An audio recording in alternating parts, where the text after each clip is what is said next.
Good morning, everybody. Um, Welcome to Live with Sai. Let's give a few people a couple of minutes to join in. So let's hold for a few minutes.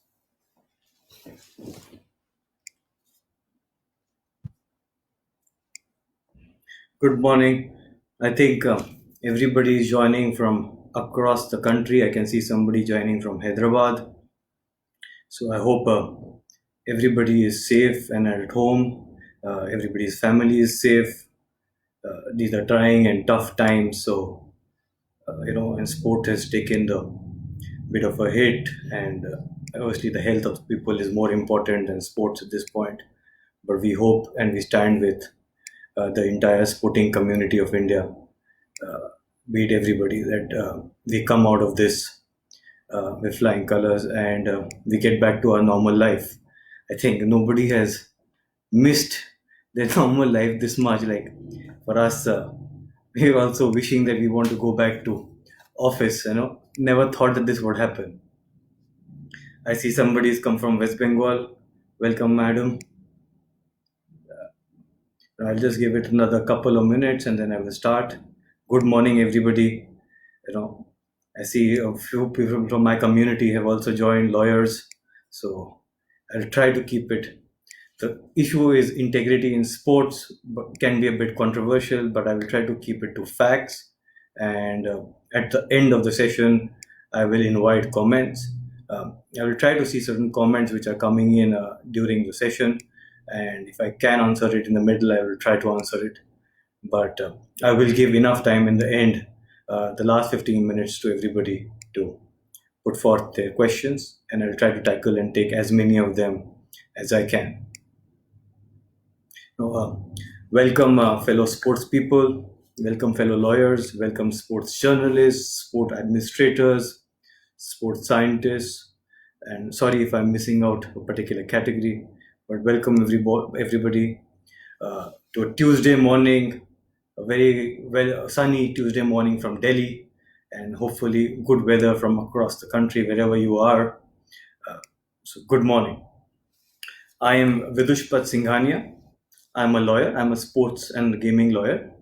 Uh, I have a law firm in New Delhi, and I'm a managing partner of a law firm. Today's issue, what I'm taking, is integrity in sports. Now, integrity in sports largely is a very, very large topic. It covers various facets. It covers fields which somebody people might have discussed earlier, which is governance, which is anti-doping, but it covers certain other fields which have not been taken up. So I will try to touch upon them, and then obviously, as in when we go on to the detailed parts in each and every session, I will try to take it up in a bit more in detail. So I will start this session with a quote from Mr. C.S. Lewis, and I will try to break it down in two parts. First is, and what he says is, integrity is doing the right thing. Now, I think this is something that all of us understand. Integrity, what is integrity? Integrity is do the right thing, don't do the wrong thing. It is being honest and being truthful in what you do. But what is important is what he says next, even when no one is watching. And this is the thing, I think even during lockdown, this becomes even more apparent that the government, our various political party leaders, they're all requesting us that please stay at home, please stay safe. Obviously everybody can, the police, and they cannot come and monitor you all the time. They expect you to be honest and truthful in what you're doing so that the country can be protected. We all as people can be protected. So that is what it is. That even when nobody is watching, just be home, stay safe. And that is what is there in sports as well.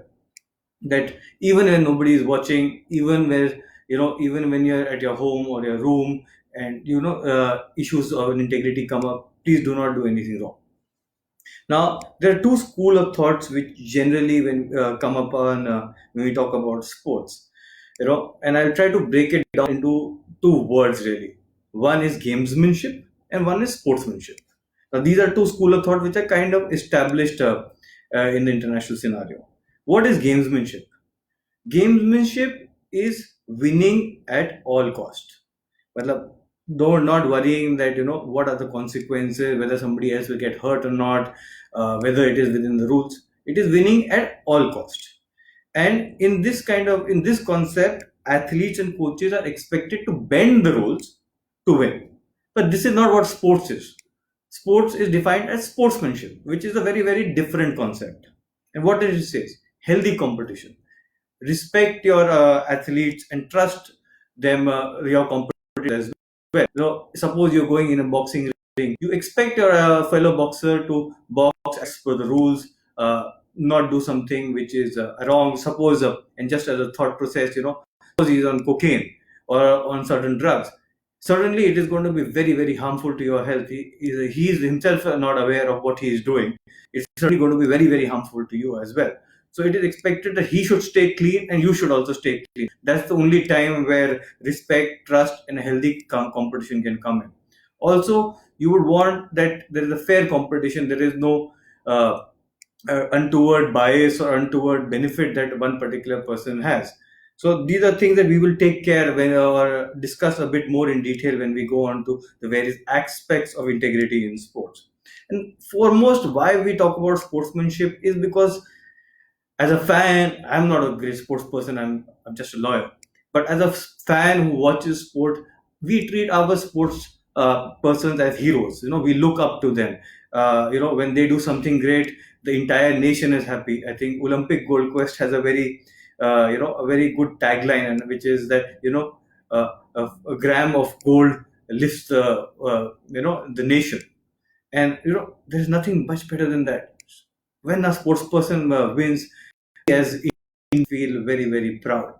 But if he is winning in the right way, we feel proud. It becomes extremely disappointing. Suppose he wins, and then suppose there's a scandal discovered later on, which is match fixing, or he's doped, or there are any other issues on. So that is why we expect a sports person to be heroes. We expect them to lead the society, and we expect them to lead it in a sportsman-like manner, so that we can look up to them, we can treat them as heroes. What are the challenges to integrity in sports? Now this is the question that I was trying, that is this session is all about. Now, first, how we've defined sports fraud, it is largely defined. We had a act for prevention of sports fraud bill, and similar provisions for that are also available in the ICC code of conduct, anti-corruption code, in the FIFA code of conduct, in the World Badminton Federation's code of conduct, even in hockey. So similar provisions are available. So we will discuss the various elements of what sports fraud are. And largely what they are is: one is match fixing, second, spot fixing, third, insider trading. And this is very similar to how stock market trading happens, where if you have inside track or inside knowledge of a particular issue, then you could take benefit of that. Fourth is failing to keep a information confidential. Suppose you receive certain information that as an administrator or as an official, which you know that you have to keep it confidential and report it up to the higher authorities or not. And if you fail to do that, that is also punishable. Fifth, age fraud.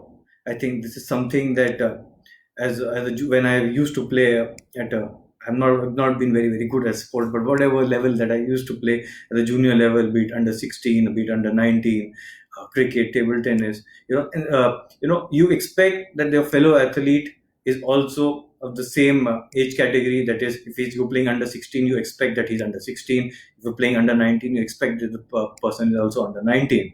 And this becomes even more concerning when it comes to contact sports like boxing and wrestling, because there a difference in age limit can really, really, really harm a fellow athlete. Suppose a person is 21 years old and I am 16 years old. There's a whole different body and different level of developments in the body at that point of time, and it could besides being not being fair, it could really harm my health and harm my mental state as well. So that's why it is very important that integrity, even in the age sense, is maintained. And this brings me to a very, very funny comment that was made uh, when Shahid Afridi made his debut in cricket. I think that time Jeffrey Boycott was commentating, and he said, "Is Shahid Afridi is 16? I'm 25." And at that point of time, Mr. Jeffrey Boycott was, I think, 40 plus. I'm not taking the exact age, but I think this is what it is.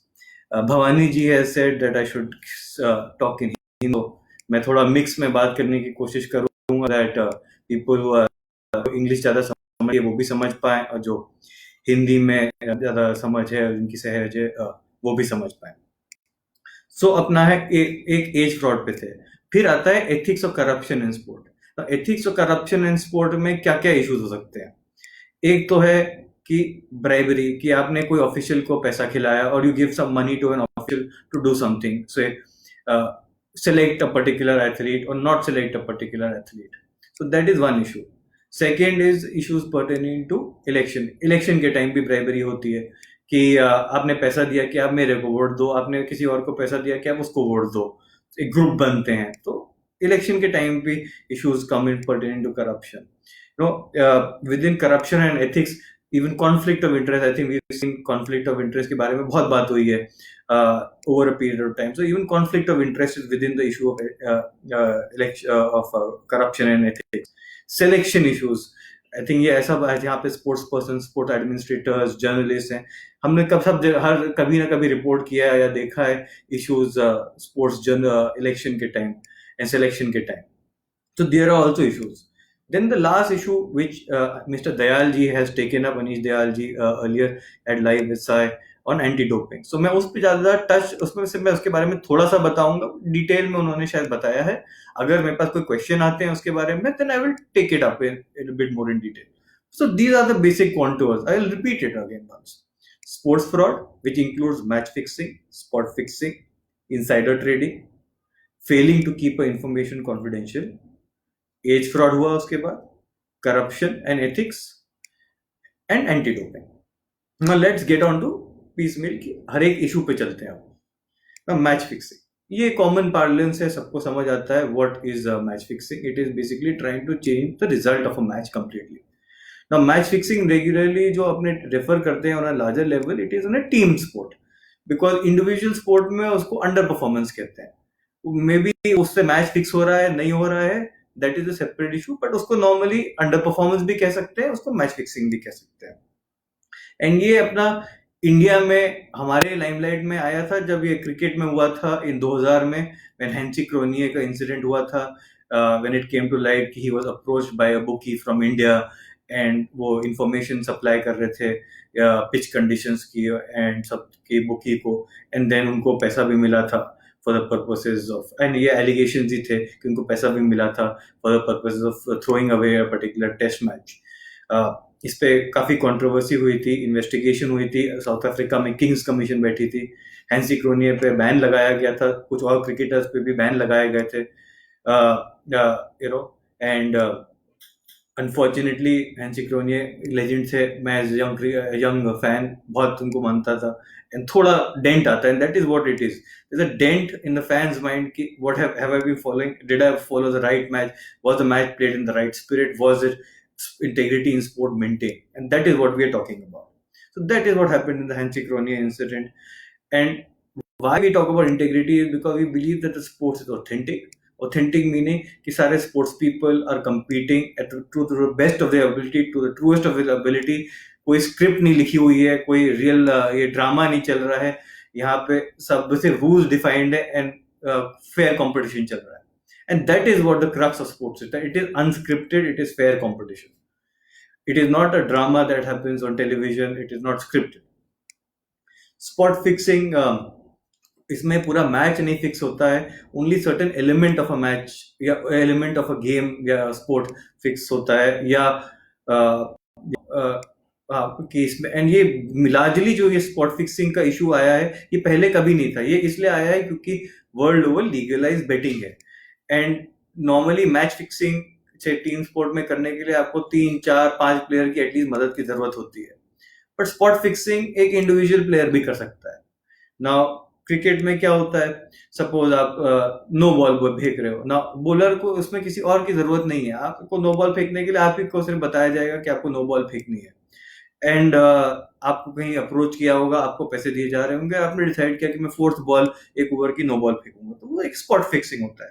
ये cricket तक limited नहीं है, ये हर काफी और sport में भी होता है। इन टेनिस में ये होता है कि मैं बॉल को जो 5th गेम हारूंगा सेट का, तो उसमें भी होता है कि फिफ्थ गेम में आप इधर उधर बॉल मारते हो, आप you know that is also considered as spot fixing. उससे आपको हो सकता है मैच का रिजल्ट ना हो, आपने सिर्फ एक ही गेम हारा है, and that is why sometimes sports people को लगता है कि यार इसमें क्या हद है, इसमें मेरे को थोड़ा पैसा मिल रहा है, बट मैंने मैच का रिजल्ट थोड़ी ना चेंज किया। But what you have to realise as a sports person and as for the fan as well, they are relying that you are going to be playing the sport with utmost integrity and honesty. And when you do such kind of incidents, you suffer, action can be taken against you, you could be banned for life as a sports person, a fan suffers, he suffers a loss of faith, loyalty उसकी चली जाती है, may be फिर उसका sports से वो मन उड़ जाता है, तो fan suffer, and if the connect between a fan and a sports person is broken, then the sport is broken. Broadcasters will not go broadcast it, journalists will not report on it, and the entire sport will suffer. Therefore, I think there's a reason why integrity in sport is so important. You know, मैंने आपको incident cricket के बारे में बताया, tennis के बारे में बताया, ये फुटबॉल में भी हो सकता है। फुटबॉल में जो इंसिडेंट देखे गए हैं, द इंटरनेशनल सिनारियो ये होता है कि मैं येलो कार्ड लूंगा 50 मिनट्स में, 50 to 60 मिनट के बीच में, मैं फाउल कर दूंगा दूसरे प्लेयर को 50 to 60 मिनट के बीच में। सो या मैं छोटे छोटे इंसिडेंट होते हैं कि मैं बॉल बाहर मार दूंगा तो थ्रो इन होएगा, या मैं बॉल पीछे मार दूंगा तो कॉर्नर होगा। ये चीजों पे भी स्पॉट फिक्सिंग की बैटिंग होती है, and spot fixing is a issue which has largely come in because of sports betting. And just because India में स्पोर्ट्स बेटिंग इलीगल है, यहाँ पे भी मार्केट चलता है इलीगल स्पोर्ट्स बेटिंग का, और इंटरनेशनली तो लीगल स्पोर्ट्स बेटिंग का मार्केट चलता है, and that is why it is such an issue. Cricket में ये थोड़ा लाइमलाइट में ज्यादा आया 2013 में, जब हमने सबने देखा IPL match fixing spot fixing का जब स्कैंडल हुआ था, तब ये लाइमलाइट में आया कि ये स्पॉट फिक्सिंग क्या होती है और क्यों होती है। एंड आपने देखा होगा कि ये भी स्कैंडल सामने आया, तो बीसीसीआई ने तो एक्शन लिया, सुप्रीम कोर्ट ने, बट क्रिमिनल प्रोसीडिंग कोई नहीं हुई। एंड इसका रीजन क्या है कि क्यों नहीं हुई? ये एक्चुअली देखा जाए तो जब ये बहनसी क्रोनिया का इंसिडेंट हुआ था 2000 में, तब सीबीआई भी बैठी थी, एंड तब सीबीआई ने भी एक रिपोर्ट दी थी, उन्होंने कहा था कि क्रिमिनल लॉ में इसका कोई प्रोविजन ही नहीं है एज सच, एंड उन्होंने रिकमेंड किया था कि मैच फिक्सिंग के लिए ये प्रोविजन बनाए जाए। और तब उन्होंने जो कहा था, मैं आपको वो उसके बारे में थोड़ा बताने की कोशिश करता हूँ। दे सेड कि when player receive money to underperform, ये काफी स्ट्रेट फॉरवर्ड है कि प्लेयर को पैसा मिला कि तुम अपनी फुल कैपेबिलिटी पे परफॉर्म ना करो, कि भाई बैट्समैन को पैसा मिला कि भाई तुम आउट हो जाओ, बॉलर को पैसा मिला कि तुम तो खराब बॉल फेंको सो दैट मार पाए, बॉक्सर को पैसा मिला कि भाई ज्यादा ठीक से बॉक्सिंग मत करना, पंचेस खा लेना, नॉकआउट हो जाना। तो कहीं कोई भी स्पोर्ट में ही हो सकता है। प्लेयर खुद बैट कर रहा है नाउ, ये लीगलाइज मार्केट में भी जहां पे स्पोर्ट्स बेटिंग लीगल है, प्लेयर ऑफिशियल और जो पीपल जिनको इनसाइड नॉलेज है स्पोर्ट्स की, उनको बेट करना अलाउड नहीं है स्पोर्ट पे। इंडिया में तो वैसे ही इलीगल है, अगर आप बेट करते हुए पकड़े गए तो आपके अगेंस्ट वेरियस एक्शन हो सकता है। इवन जो रेगुलेटेड मार्केट है इंटरनेशनली, उसमें जो ऑफिशियल प्लेयर्स है उनको बेट करना अलाउड नहीं है। So that is why CBI recommended कि इसको भी क्रिमिनल ऑफेंस बनाया जाए। इंफॉर्मेशन टू सिंडिकेट, जो अपने इतने अंडरग्राउंड सिंडिकेट बने हुए हैं स्पोर्ट्स बेटिंग के, आप उनको इंफॉर्मेशन पास ऑन कर रहे हैं, वो भी सीबीआई ने कहा था कि it should be made a crime. Grounds में इनको पैसा दिया गया कि भाई पिच किसी तरीके से बनाओ, या ग्राउंड में इनको दिख गया पैसा कि घास छोड़ दो लंबी से फुटबॉल में, सो दैट ग्राउंड या पिच स्लो हो जाए, या लाइन गलत ठीक बना दो टेनिस में। तो ग्राउंड्समैन को भी काफी इन्फ्लुएंस करने की कोशिश करी जाती है इस चीजों में।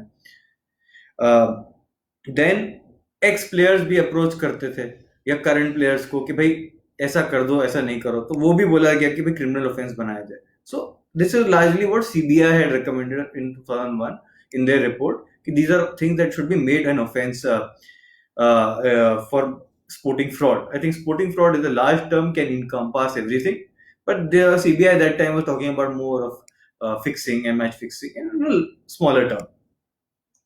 Now, whether it is covered in the Indian Penal Code, अपना Indian Penal Code जिसपे अंडर क्राइम होता है, जिसके अंडर सब पनिशमेंट इंडिया में देते हैं, ये कवर होता है कि नहीं, ये हमने आईपीएल सागा के टाइम थोड़ा देखा।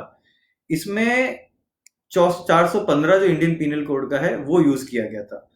विच इज फॉर चीटिंग। चीटिंग के मैं आपको डेफिनेशन नहीं बताऊंगा, थोड़ा लीगल है, काफी डिटेल में हो जाता है। मैं थोड़ा 3 की एस्पेक्ट आपको चीटिंग के बारे में बताऊंगा। फर्स्ट होता है कि डिसीव करा गया किसी पर्सन को, मतलब किसी ने सोचा था कि ऐसा होएगा नहीं होएगा, उसके साथ झूठ किया गया है या फ्रॉड किया गया है। तो फर्स्ट डिसीव किया गया उसको। सेकेंड, बेस्ड ऑन ये डिसीव करने के लिए उसको पैसा लगाने का, किसी चीज खरीदने का या प्रॉपर्टी लगाने का, या उसको कुछ उत्साहित किया है कि वो कुछ करे या ना करे। तो सेकेंड एलिमेंट चीटिंग का ये होता है। और थर्ड एलिमेंट ये होता है कि किसी को हार्म हो या डैमेज हो, किसी को लॉस हो इस पे ना। जब ये आईपीएल का हुआ था सागा, तो इसमें जो कंप्लेंट फाइल करी थी आप देखेंगे पुलिस के सामने, ये कंप्लेंट फाइल करी थी स्पोर्ट्स फैन ने कहा था कि मैं टिकट लेके मैच देखने गया, तो मेरा पैसा लगा, तो मेरे को वो हार्म हुआ। उसके बेसिस पे मैं एक्सपेक्ट कर रहा था कि मैच फेयरली होएगा और सब प्लेयर्स अपने टोटल पोटेंशियल पे परफॉर्म करेंगे। जब उन्होंने कोई स्पॉट फिक्स किया या मैच फिक्स किया, तो उन्होंने मेरे साथ धोखा किया, वो भी गलत है। एंड इसकी वजह से जो मेरे को लॉस हुआ है, बिसाइड्स मेरा लॉस कि मेरा स्पोर्ट्स से भरोसा उठ गया है, मेरा जो टिकट के लिए जो पैसे दिए था वो का लॉस हुआ। तो ये स्पोर्ट्स फैन ने एलेज किया। जो ब्रॉडकास्टर है उन्होंने एलेज किया यही चीजों में, बट उन्होंने लॉस जो एलेज किया है वो एलेज किया कि बिकॉज ऑफ इट बिसाइड हमें जो लॉस हुआ कि स्पोर्ट्स फैन चले गए, हमारे को जो हमने ब्रॉडकास्ट मनी दिया था उसका लॉस हुआ। तो ये ब्रॉडकास्टर और फैंस ने इसमें चीटिंग में एलेज किया था। अनफॉर्चुनेटली इसमें कुछ हुआ नहीं ज्यादा। आईपीएल सागा जब ये 2013 में हुआ, तो गवर्नमेंट ऑफ इंडिया ने भी देखा कि यहाँ पे लॉ की कमी है। बीसीसीआई में उनका एंटी करप्शन कोड था, तो उसमें कोई कमी नहीं महसूस करी गई थी, बट जो गवर्नमेंट ऑफ इंडिया के लेवल पे था वो ये महसूस किया था कि यहाँ पे लॉ की कमी है। तो एक कमिटी बनाई गई थी जिसमें जस्टिस मुदगल जी ने चेयर किया था। उसमें पीके देव जी जो तब उसके सेक्रेटरी स्पोर्ट्स थे वो भी थे। विवेक नारायण जी तब जो डायरेक्टर स्पोर्ट्स थे वो भी थे। मिस्टर मोहन परासरन जी जो सीनियर एडवोकेट हैं और जो तब सॉलिसिटर जनरल ऑफ इंडिया थे वो भी थे। एंड मैं भी था उसमें। एंड जब ये बिल बनाया गया था, ये एक्ट कभी नहीं बना, इसको कहा था prevention of sports fraud bill. तो ये स्पोर्ट्स फ्रॉड के बारे में बनाया गया था ना। इसको स्पोर्ट्स फ्रॉड है, इसको ब्रेक डाउन करते हैं कि क्या क्या प्रोविजन बनाए गए थे। इसमें काफी इंटरेस्टिंग है, तो इसको थोड़ा ब्रेक डाउन करके इसकी पनिशमेंट भी कंसिडर करते हैं। एंड वाइल मैं ये एक्ट के बारे में डिस्कस कर रहा हूँ, ये आपको बता दूं कि यही provisions are there in anti corruption code in some way और the other, in the anti corruption code of BCCI, in the anti corruption code of FIFA, in the anti-corruption code of Badminton World Federation, in the anti-corruption code of boxing, in the anti-corruption code of tennis. So ये हर international body के disciplinary code में है ये। तो हमने उसी से सब जगह से बोरो किया, उसको क्लीन अप करने की कोशिश करी, एंड हमने प्रोविजन बनाया था। तो I read it out and break it down for you. तो फर्स्ट था manipulation of a sport event, मतलब आप स्पोर्ट इवेंट का कुछ चेंज करने की कोशिश कर रहे हैं। नाउ वेदर आप पूरा चेंज कर रहे हैं या उसका कोई हिस्सा चेंज करने की कोशिश कर रहे हैं, तो इसमें हमने मैच फिक्सिंग को भी लेने की कोशिश करी और स्पॉट फिक्सिंग को भी लेने की कोशिश करी। अगर पूरा चेंज करेंगे तो उसको मैच फिक्सिंग माना जाएगा, अगर आप कोई हिस्सा चेंज करने की कोशिश करेंगे तो उसको स्पॉट फिक्सिंग माना जाएगा। बट ये हमने लार्जली स्पोर्ट्स फ्रॉड में ही लिया था इसको, ऑफेंस को। एंड ये भी कहा था कि इररिस्पेक्टिव, मतलब ये कोई फर्क नहीं पड़ता कि आपने एक्चुअली किया कि नहीं, अगर आपने कोशिश भी करी तो ये वो भी ऑफेंस ही माना जाएगा। नाउ सेकेंड ऑफेंस जो इसमें लिया गया था वो था failure to perform to one's full potential for economic और अदर एडवांटेज। मैं इसको थोड़ा हिंदी में बोलता हूं कि आपने पूरे पोटेंशियल पे, कि आप अपनी पूरी जितनी आपकी कैपेबिलिटी है और आपकी क्षमता है, आप उसके हिसाब से नहीं खेलेंगे कोई अपना गेम। एंड ये हो सकता था कोई इकोनॉमिक, कोई पैसे के लिए हो सकता है या पैसे की लाइक चीजों के लिए हो सकता है। नाउ इसके लिए मैं दो चीजों में ब्रेक डाउन करूंगा। इसमें हमने स्पोर्ट स्ट्रेटेजी को एक्सक्लूड किया था। वाइल वो पनिश हो सकता है शायद आपके स्पोर्ट के डिसिप्लिनरी कोड में, हमने उसको क्रिमिनल ऑफेंस से जानबूझ के निकाला था। एंड इसका एक उदाहरण देता हूँ, एग्जाम्पल देता हूँ मैं। 2012 में लंदन ओलंपिक्स के टाइम आपने देखा होगा बैडमिंटन के इवेंट हो रहे थे। हाँ, ये नॉर्मली होता है जब एक राउंड रॉबिन होता है और उसके बाद नॉकआउट होता है। Now in that particular event the top rank Chinese team in the round robin lost to the Denmark team. I might be wrong, but I think largely what I remember, this is what had happened. So उसकी वजह से Denmark team को top ranking मिल गई in the round robin और अपने अपने group में, और चाइना टीम को सेकेंड रैंकिंग मिल गई, but China team was the favourite. ना एक और दूसरा राउंड रॉबिन मैच चल रहा था between China and South Korea. Now in this match China wanted to lose because उनको अपने राइवल टीम को नहीं खेलना था नॉकआउट में, and South Korea wanted to lose because एक और दूसरा राउंड रॉबिन मैच होना था, उसमें भी साउथ कोरिया की टीम थी, उनको अपनी दूसरी टीम से नहीं खेलना था। सो दोनों team were trying to lose this match and it turned out to be a mockery of the sport. वो बाहर मार रहे हैं बॉल, नेट पे मार रहे हैं ball, to the extent the umpire had to come down, warn the players, and after that what happened is there was another round robin match which was between South Korea and Indonesia. उसमें भी similar scenario हुआ, similar under performance करने की कोशिश करी, उधर भी Warne किया गया। इन द एंड 8 प्लेयर को बैन कर दिया गया था और उनको ओलंपिक में पार्टिसिपेट करने से कैंसिल कर दिया गया था। So that is the seriousness. While it will not be maybe treated as a criminal offense because there was for a sporting performance, but it was treated as a very serious offense for a disciplinary procedure in badminton, and Olympic banned them. Under performance can also be for money, कि आपने पैसा लिया कि मैं हार जाऊंगा match, tennis player ने पैसा लिया कि मैं मैच हार जाऊंगा, या क्रिकेट प्लेयर ने लिया कि मैं आउट हो जाऊंगा, या बॉक्सर ने लिया कि मैं नॉकआउट हो जाऊंगा। किसी भी स्पोर्ट में हो सकता है। तो underperformance is not limited to any sport, it can be there in any sport. जब इसकी पनिशमेंट की बात हुई, सो इसमें 2 कैटेगरी ऑफ पनिशमेंट दी गई, एंड आपको एक बहुत ही फनी डिस्कशन भी बताऊंगा जब हुआ था इसके बीच में, जब हमारा डिस्कशन चल रहा था कि क्यों 2 कैटेगरी ऑफ पनिशमेंट की जरूरत है। फर्स्ट थी इम्प्रिजनमेंट अप टू 5 years और a fine of 10 lakh. So I think it's very clear कि या तो इस ऑफेंस के लिए पनिशमेंट हो सकती है which is for manipulation and failure underperformance के लिए इम्प्रिजनमेंट अप टू 5 years और a fine up to 10 lakhs।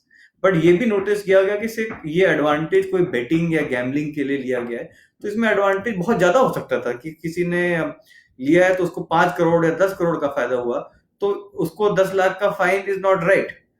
तो एक और ऑल्टरनेट पनिशमेंट भी बनाई गई, और 5 times the economic benefit. The economic benefit could be in money, it could be in कोई गिफ्ट दिया गया है, कोई एक्सपेंसिव घड़ी दी गई है, कुछ भी हो सकता है। ये भी कैटेगराइज कर दिया and which ever is greater. So therefore ये इंटेंशन वाज कि ज्यादा से ज्यादा पनिशमेंट दी जाए अगर आपने कोई गलत काम किया है। नाउ एक जब डिस्कशन हुआ तो one point that one of the people said is कि सर सिर्फ इसमें 2 कैटेगरी की क्यों जरूरत है, सिर्फ 5 times इकोनॉमिक बेनिफिट या विच एवर इज ग्रेटर छोड़ देते हैं। तो जो इशू आया is that it is needed because a lot of times when you are talking about spot fixing, players are not always lured by money. Sometimes players are lured by drugs. किसी को cocaine दी जा रही थी, किसी को कुछ could be for any other thing. Sometimes lured by honey trapping. Now honey trapping, I don't know किसको पता है नहीं पता है, but women are used to lure players and then शायद उनका MMS बनाया जाता है या उनको blackmail किया जाता है. So honey trapping is also used. So ये सर अगर 5 times किया सर तो इसका benefit कौन लेगा? So ये सबको समझ आया कि नहीं, दोनों कैटेगरी की जरूरत है, इसीलिए दोनों कैटेगरी ऑफ पनिशमेंट और both categories of punishment were kept in this particular scenario. What were the other punishment that were envisaged और स्पोर्ट्स फ्रॉड बिल के में क्या अदर प्रोविजन बनाई गई थी?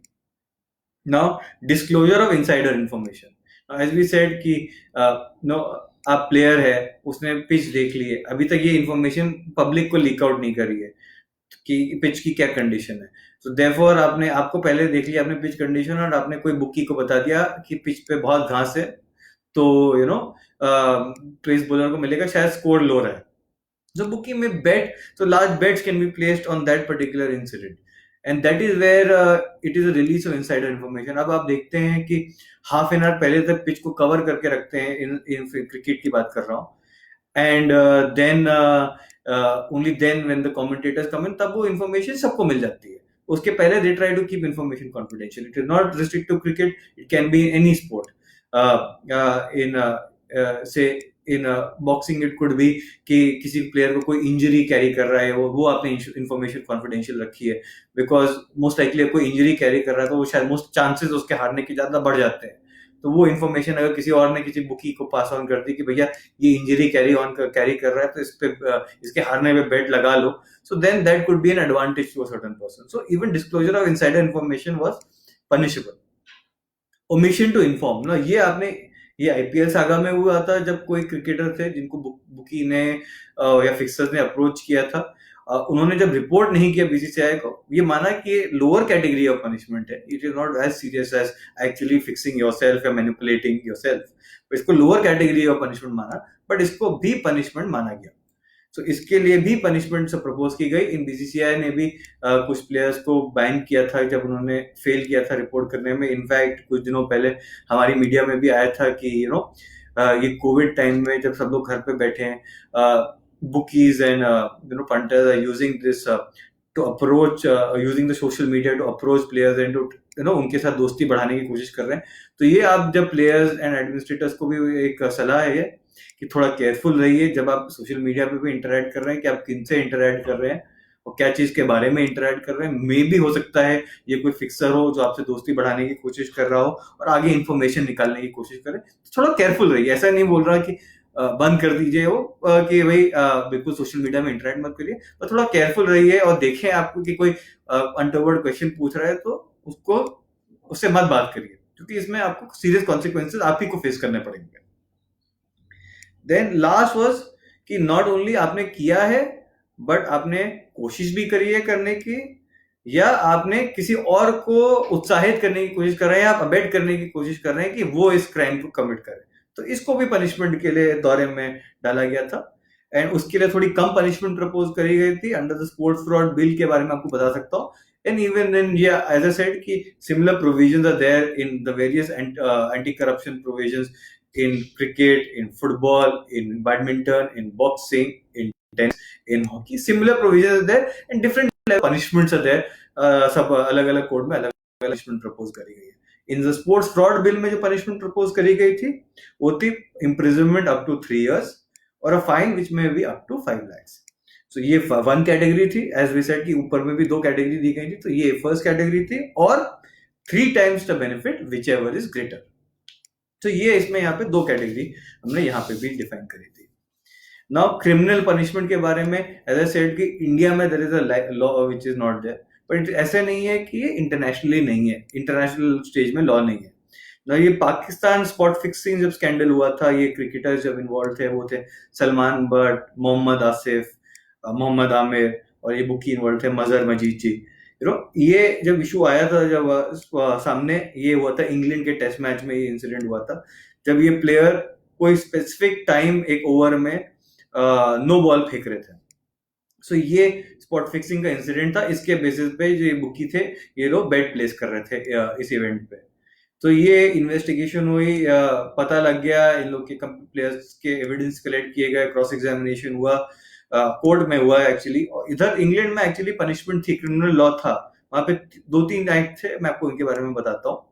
तो वहां पे एक था prevention of corruption act sorry, एक था क्रिमिनल लॉ ऑफ 1977 और एक था गैम्बलिंग एक्ट 2005। तो 3 प्रोविजन थे वहां पे, 3 एक्ट थे और 3 लॉ थे जिसके अंडर उनको पनिश किया गया। बिसाइड जो उनको डिसिप्लिनरी प्रोसीजर जो आईसीसी ने पनिशमेंट दी वो अलग थी, ये क्रिमिनल लॉ में भी उनको पनिशमेंट मिली थी और उनको इम्प्रिजनमेंट, उनको जेल जाना पड़ा था काफियों को, एंड काफी लंबे समय तक जाना पड़ा था जेल। एक आध प्लेयर तो वापस भी आ गए, बट काफी सीरियस इशू है। तो as a sports person and even an administrator you have to be aware that this is the seriousness of this. You can go to jail, you can lose your career, you can be banned, fine can be impose. तो इसके consequences बहुत serious है, तो you have to take it serious, you have to understand it. Now age fraud it's not that serious but it is still serious. मतलब age fraud में it is mostly that आप cheating कर रहे हैं, आप अपने फेलो एथलीट्स ऑनेस्टली नहीं behave कर रहे हैं। What is age fraud? या एज फ्रॉड क्या चीज होती है कि आप अपनी एज को गलत बता रहे हैं, you are falsifying your as.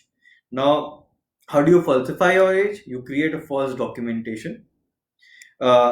False document आप अपना होता है, अपना बर्थ सर्टिफिकेट चेंज कर लेते हैं, आप अपना मैट्रिक सर्टिफिकेट चेंज कर लेते हैं। ये मोस्टली जूनियर स्पोर्ट में होता है, जूनियर स्पोर्ट में आप एडवांटेज लेने की कोशिश करते हैं। सो ये हमारे स्पोर्ट्स कोड में भी इसको कंसिडर किया गया। Sports code is applicable as we said across the country. It is applicable mostly to the federation जो है। अपना एक प्रोविजन है national code against age fraud in sports, ये within the sports fraud bill ही, sports fraud code ही है। And इसमें ये कहा गया है कि अगर नेशनल फेडरेशन अगर इसको नहीं फॉलो करती हैं, अगर प्रोविजन नहीं बनाती हैं ठीक से, तो उनको सस्पेंड किया जा सकता है, उनको डिरेकग्नाइज किया जा सकता है। Obviously one most serious scenario, this is not the regular thing. उनकी फंडिंग की कम करी जा सकती है। And what the sports fraud code the procedure defined is कि दे सेड कि मेडिकल एग्जामिनेशन होना चाहिए। मेडिकल एग्जामिनेशन जो उन्होंने सजेस्ट किया था, MRI, this is way back 2011 की बात कर रहा हूँ मैं, तो उन्होंने मेडिकल एग्जामिनेशन तब जो उन्होंने सजेस्ट किया था वो था MRI, CAT scan, radio scan, इन चीजों को सजेस्ट किया था। उन्होंने कहा था जब एक बार मेडिकल एग्जामिनेशन हो जाए तो फेडरेशन को मैंडेट करा था कि वो आई कार्ड बना दें उस प्लेयर का। एंड साई ने, स्पोर्ट्स अथॉरिटी ऑफ इंडिया जी ने तब कुछ हॉस्पिटल्स और डॉक्टर्स को डेजिग्नेट किया था, उसकी एक लिस्ट बनाई थी जो एनुअली वो अपडेट कर रहे थे। एंड ये कहा था कि इन्हीं से कराया जाए ये मेडिकल एग्जामिनेशन, और ये कहा था कि ये लिस्ट मेंटेन करी जाए। तो ये इशू एज एज यूजुअल हमारा, जब ये ऐसे कोई इशू आते हैं, सीरियस इशू सामने आते हैं, तो कोई ना कोई कोर्ट लेके जाता है। ये भी कोर्ट गया था ऐसा ये इशू। तो ये जब दिल्ली हाई कोर्ट गया था 2011 में एक बार, तो पहला बार जब ये गया था Lokniti Foundation versus Union of India में। ये गया था क्रिकेट के मामले में गया था, जब डीडीसीए ने एक पॉलिसी बनाई थी, सही पॉलिसी बनाई थी मेरे हिसाब से, मेरे ओपिनियन में, कि उन्होंने एक 3 डॉक्टर का पैनल बनाया था।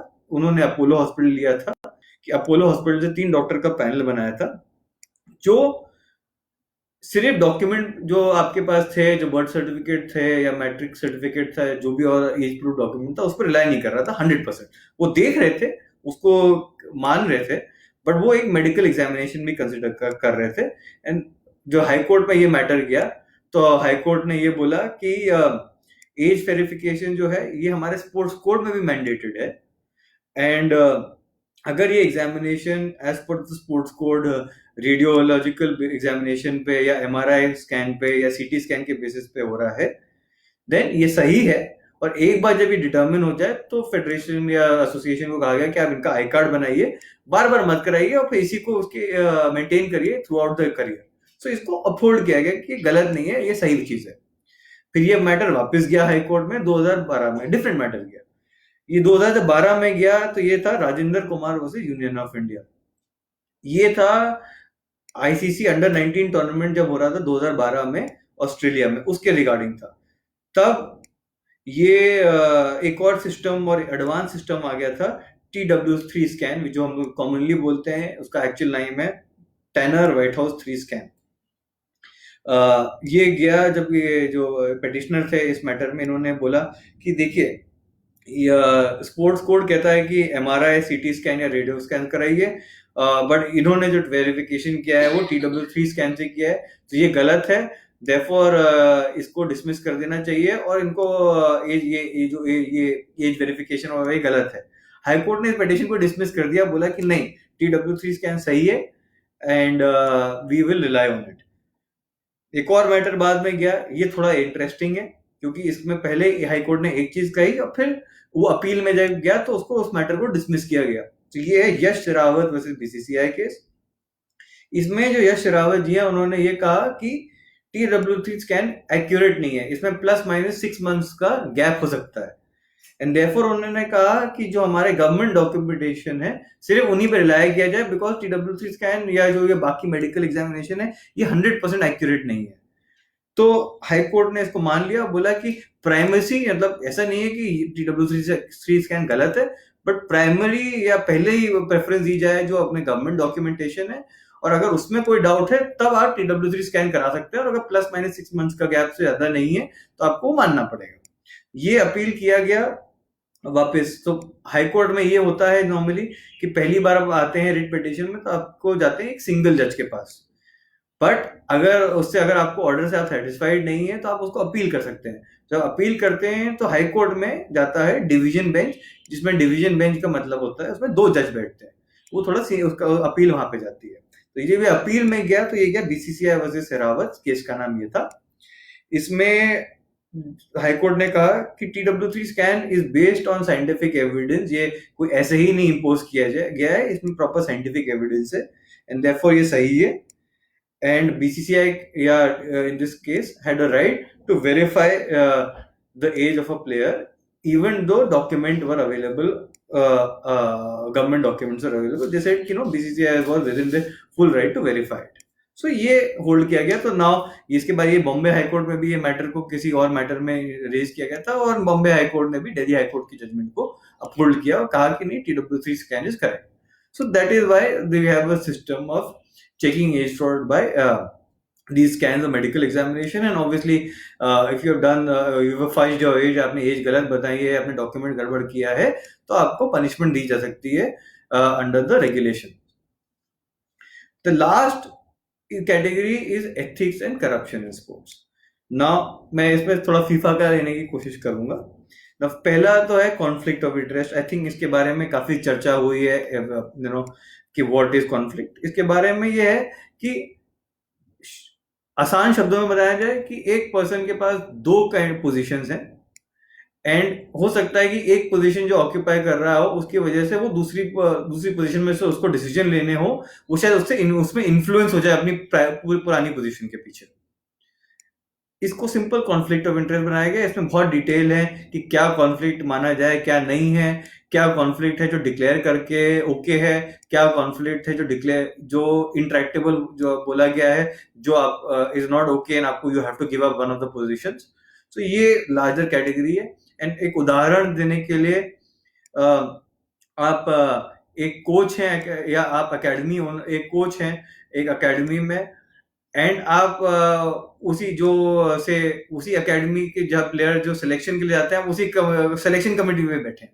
तो ऑब्वियसली अगर आप ही का प्लेयर आ रहा है सामने, जिसको आपने कोच किया, और आप सिलेक्शन कमेटी में भी बैठे, तो आप चाहे कितने भी सही हो, एंड आपका कोई इंटेंशन नहीं हो गलत या सही गलत करने का, बट एक परसेप्शन हो जाता है दूसरे के दिमाग में कि भाई सेम आदमी है, he may be trying to do wrong, उसका ही अवार्ड आया है कि इसमें जिसको वो कोच करता है, तो he may try to get preference. So therefore that was considered as a conflict of interest issue. Second issue is gift और benefit. As I said, gift और बेनिफिट है कि आपने किसी एडमिनिस्ट्रेटर ने दूसरे एडमिनिस्ट्रेटर को इलेक्शन के पहले जाके पैसा दे दिया, रोलेक्स वॉच दे दिया, बड़ी महंगी कोई घड़ी दे दी कि भाई ये रख तू यार, गिफ्ट रख, बट यार मेरा वोट को देख लेना यार, मेरे लिए वोट करना। सो ये भी करप्शन माना गया है, और इसको एथिक्स कोड जो है फेडरेशन की, उसके अंडर पनिश किया जाता है।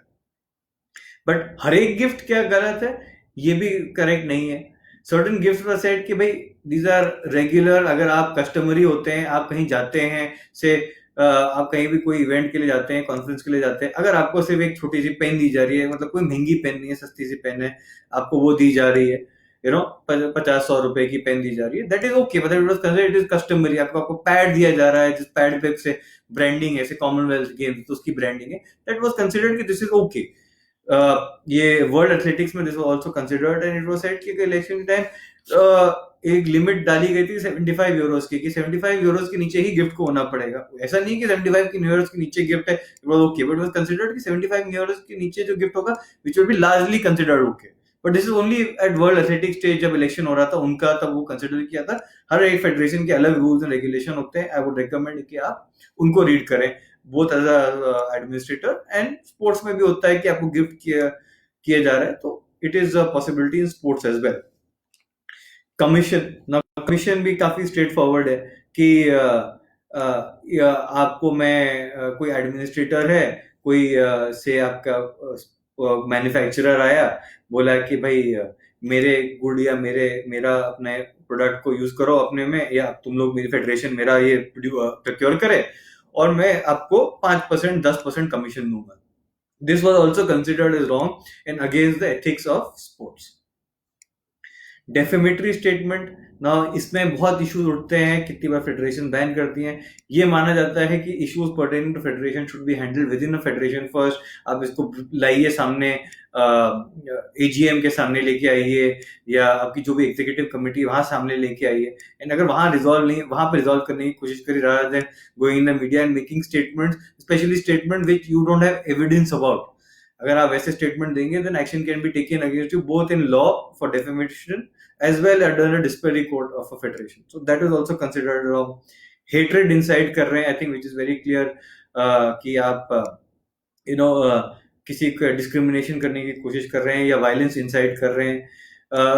You know in 90s south Africa में हुआ था, where the administrators were not had a policy of not selecting at that time how they called it black people in cricket team or in rugby team or something, and that was treated as apartheid. That was apartheid, and international community had barred players from South Africa from participating in international events.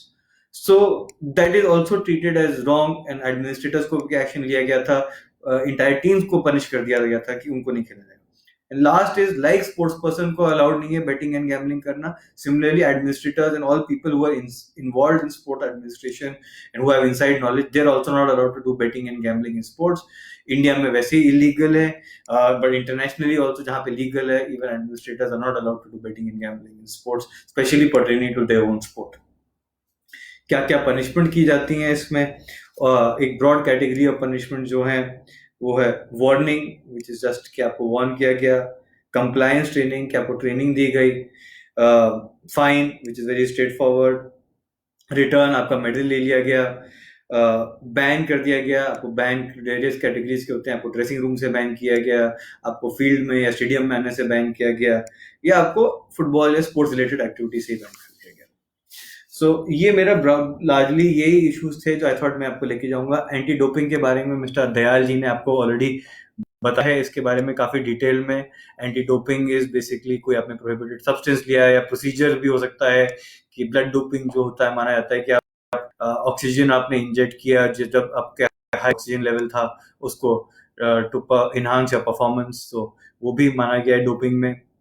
Not only खुद कर रहे हैं, कोई और भी आपको help कर रहा है, कोच भी है, एडमिनिस्ट्रेटर भी है, उनको भी पनिश किया जा सकता है। पनिशमेंट 4 साल तक, 4, 8 कुछ भी हो सकती है, तो 4 साल considered as normal punishment in anti doping, so it can destroy a career, so it is very very serious. So you know that is also a part of integrity of sport. So इससे मैं जो मेरे को बोलना था, what I had to से, I've finished. I will try to take up some questions. I don't think we have much time, about 5 minutes, but let me try to see if I can take up some questions. Please send up now.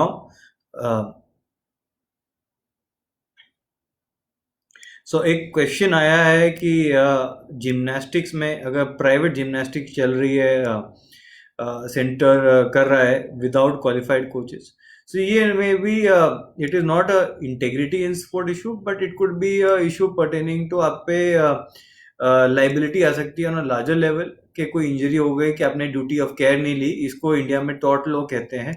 तो अगर tort law के violation में अगर आपने duty of care, आप coach हैं, आपको duty, या एकेडमी ओनर है, आपको ड्यूटी ऑफ केयर है, अगर आपने क्वालिफाइड लोग नहीं हायर किया और गड़बड़ हो गई, तो बिसाइड्स कंज्यूमर लॉ आपको टॉर्ट लॉ में भी आपके अगेंस्ट केस किया जा सकता है कोर्ट में। Any law regarding sports tournaments? So I am guessing we are talking about match fixing and sport fixing, or integrity in sports. So yes, there are law in India for punishing the sports integrity is not there at the law level, but there is enough provision under the disciplinary processes within the various federations. As I said कि BCCI का anti corruption code है, FIFA का anti corruption code है, AIFF का anti corruption code है, badminton world federation का anti corruption code है, tennis federation का एंटी करप्शन कोड है, उसमें पनिश किया जाता है, उसमें प्रोविजंस हैं और उसमें प्रॉपर ट्राइब्यूनल भी बैठी है उनकी, और वो पनिश करती हैं और रेगुलर लेवल पे they look and investigate it also. Like BCCI में एंटी करप्शन यूनिट है, सिमिलरली इन AIFF में भी एंटी करप्शन यूनिट है उनका। How to identify age fraud and एक second, how to identify age fraud and how can we stop sports fixing in India? So first age fraud के लिए as I said कि issues are कि medical examination हो, medical examination at this point of time, जो as I said high court के cases के बारे में बताया मैंने आपको कि TW3 has been considered as an acceptable avenue. So अब TW3 मेडिकल एग्जामिनेशन करिए, और जब एक बार एग्जामिनेशन हो जाए तो जो फेडरेशन है इसका रिकॉर्ड रखें, आई कार्ड दें. और अब पहले ये भी हो रहा था कि डिफरेंट डिफरेंट नेम लोग रख रहे थे अपने से. किसी का नाम है सुरेंद्र सिंह राठौर, किसी ये नाम है, तो कहीं उन्होंने आई कार्ड सुरेंद्र के नाम से बना लिया, कहीं सुरेंद्र सिंह के नाम से बना लिया, कहीं सुरेंद्र रावत के नाम से बना लिया, राठौर के नाम से बना लिया. सुनो, ये भी इशू हो रहा था. तो ये भी कहा गया है कि बिसाइड्स जो आपका नाम है उसको लिंक किया जाए आपके आधार या पैन कार्ड या किसी से. एंड ये भी कंसिडर किया गया कि आप जो अभी टेक्नोलॉजीज अवेलेबल है, AI अवेलेबल है, उससे थोड़ा फेस मैचिंग का भी करिए और उसके बेसिस पे भी आप डिटेक्ट कर पाए. तो ये भी प्रोविजंस और ये भी डिस्कस किए गए हैं. आई थिंक हम लोग टाइम खत्म हो गया है. I just take a last question may be.